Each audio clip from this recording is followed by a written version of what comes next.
السلام علیکم ورحمۃ اللہ وبرکاتہ نحمدہ ونصلی علی رسولہ الکریم اما بعد۔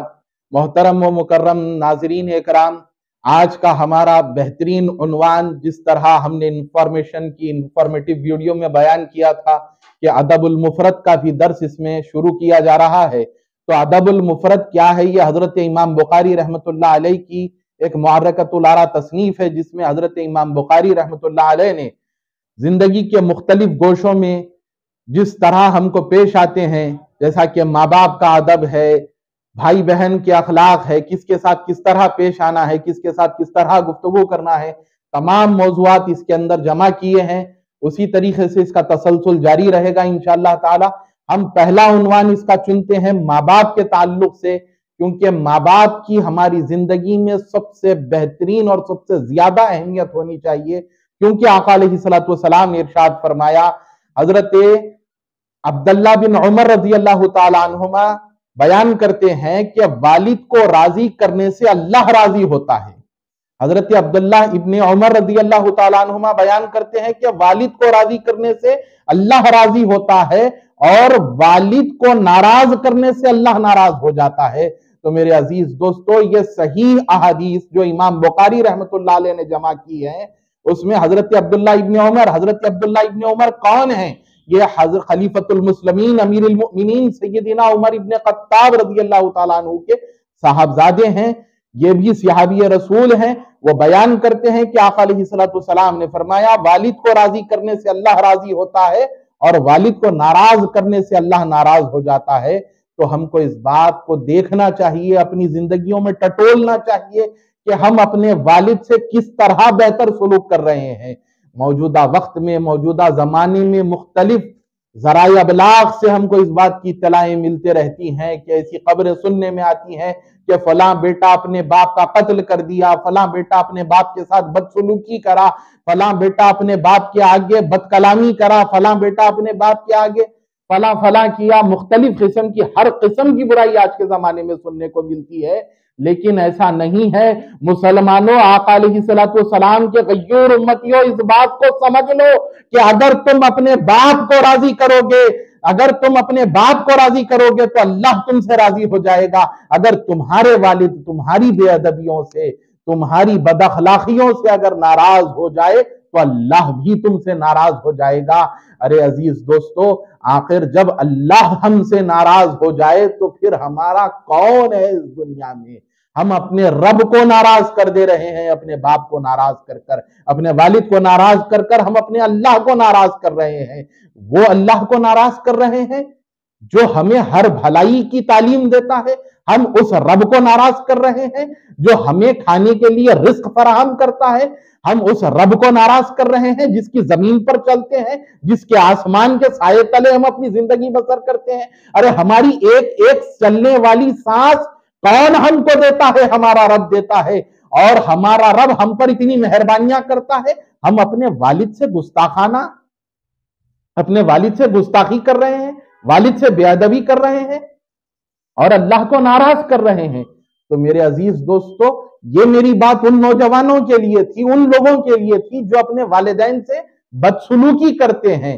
جو حضرات اپنے والدین سے بہتر سلوک کرتے ہیں، وہ اپنے والدین کے ساتھ بہتر سلوک میں اور بہتری پیدا کرنے کی کوشش کریں۔ اپنے جسم کی چمڑی نکال کر بھی اگر اپنے والدین کے قدموں کے لیے اگر آپ موزے بنا دیں یا جوتیاں بنا دیں، تب بھی آپ والدین کا احسان ادا نہیں کر سکتے، والدین کا احسان ادا نہیں کر سکتے۔ ارے آقا علیہ الصلوۃ والسلام نے تو یہ ارشاد فرمایا کہ ماں کے قدموں کے نیچے جنت ہے۔ ارے باپ تو جنت کا دروازوں میں سے بیچ کا دروازہ ہے، ارے تم تو اپنی جنت کو چھوڑ رہے ہو ماں باپ کے ساتھ بدسلوکی کر کے، ان کے ساتھ بے ادبی کر کے۔ ذرا سا غور کرو، ذرا سا غور کرو، اپنے آپ کو سوچ لو کہ جس وقت تم چھوٹے سے بچے تھے، نومولود تھے، ابھی ابھی پیدا ہوئے تھے، شیرخوار تھے، دودھ پیتے تھے، تمہاری وہی ماں تھی جو اپنا دودھ پلا کر تم کو اتنا بڑا کری۔ ارے وہ وہی باپ ہے جو تمہاری ہر چھوٹی سے چھوٹی، بڑی سے بڑی خواہش کو پورا کرتا تھا۔ آج کیا وہ ضعیف ہو گئے؟ تو کیا تمہارے لیے بوجھ بن گئے؟ آج کیا تمہارے ماں باپ اگر تم کو کسی بات کے لیے روکتے ہیں یا ڈانٹتے ہیں تو کیا وہ تمہارے دشمن ہو گئے؟ ارے بابا اس بات کو یاد رکھ لیں کہ اس دنیا میں ہمارے ماں باپ سے بڑا، ہمارے ماں باپ سے بہتر ہمارا کوئی دوست ہے ہی نہیں۔ ماں باپ کی بات کو سنیں اور سمجھیں ماں باپ کیا ہیں۔ اللہ کے رسول صلی اللہ علیہ وآلہ وسلم سے حضرت ابو حاتم نے اپنے دادا حضرت حکیم سے حدیث بیان کی کہ میں نے رسول اللہ صلی اللہ علیہ وسلم سے پوچھا بھلائی اور خیر خواہی سب سے زیادہ کس سے کروں؟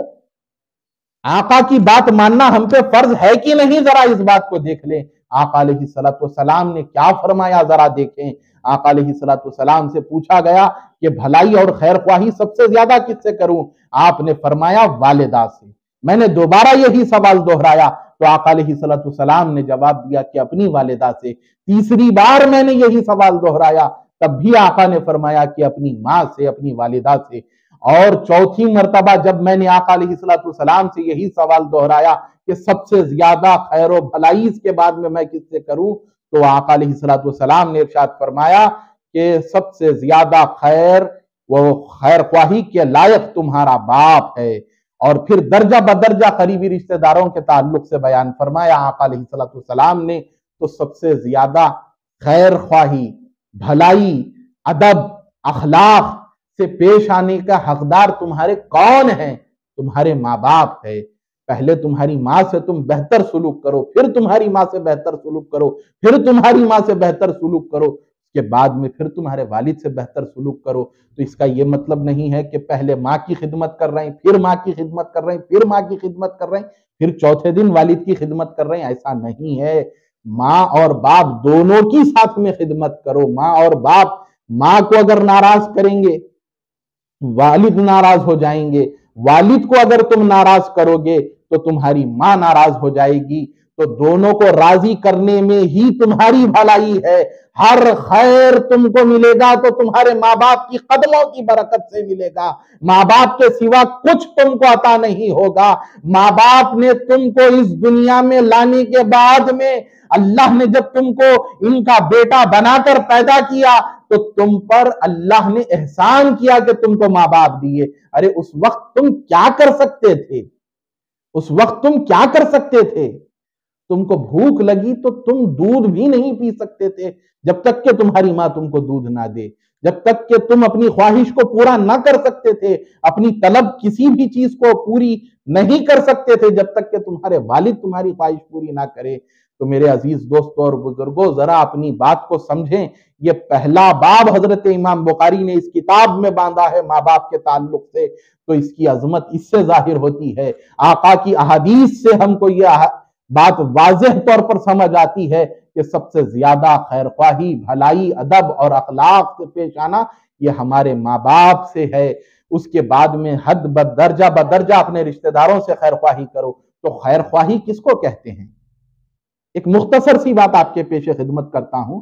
خیر خواہی یعنی کہ خیریت پوچھنا، ہر اچھی بری خیریت سامنے والے سے دریافت کرنا، جب آپ کو معلوم ہو جائے تو ان کی مدد کرنا۔ جب تمہارے والدین اگر کسی مشکل میں ہو، اپنے والدین سے بار بار مشکل میں ہو یا نہ ہو، ہمیشہ اپنے والدین سے خیر خواہی، ان کی خدمت کرتے رہیں، ان کی خدمت میں تحفہ پیش کریں، ان کے ہاتھ پیر دبائیں، ان کے ساتھ نرم آواز میں بات کریں۔ ارے ماں باپ کے سامنے تو اف بھی زور سے کہنے کو منع کیا گیا ہے، لیکن آج کے دور کا یہ عالم ہے، بڑے افسوس کے ساتھ مجھے یہ کہنا پڑ رہا ہے کہ ماں باپ کے سامنے جھڑکیوں سے، بدتمیزیوں سے، بلند آواز سے ماں باپ کی بات کو نکار دیا جاتا ہے سرے سے۔ ماں باپ کو اس طریقے سے نکال کر پھینکا جا رہا ہے کہ ماں باپ کا ہماری زندگی میں کوئی وجود ہی نہیں ہے، ان کی کوئی اہمیت ہی نہیں ہے۔ خدارا اپنی تباہی کو دعوت نہ دیں، خدارا اپنی تباہی کو دعوت نہ دیں۔ ماں باپ اگر تم سے ناراض ہو جائیں تو اللہ بھی تم سے ناراض ہو جائے گا، اور اللہ کا ناراض ہونا مطلب سمجھ لو کہ تباہی ہے تمہاری زندگی میں۔ تو میرے عزیز دوستو، میری اس بات کو ذرا غور سے لیں، تھوڑا ہوش کے ناخن لیں کہ اللہ تعالی ہم سے کس طرح راضی ہوتا ہے، اس طرف دیکھیں۔ خانقاہوں کی یہی تعلیم ہے، خانقاہوں سے یہی سبق دیا جاتا ہے کہ آپ کو ادب اور اخلاق کی بات سکھائی جائے۔ انشاءاللہ تعالی اگلے ہفتے ہم دوبارہ اس کے آگے کی حدیث کے ساتھ آپ کی خدمت میں پیش ہوں گے انشاءاللہ تعالی۔ اللہ تعالی ہم سب کو ماں باپ کا وفادار بنائے، آمین بجاہ سید المرسلین صلی اللہ علیہ وآلہ وسلم۔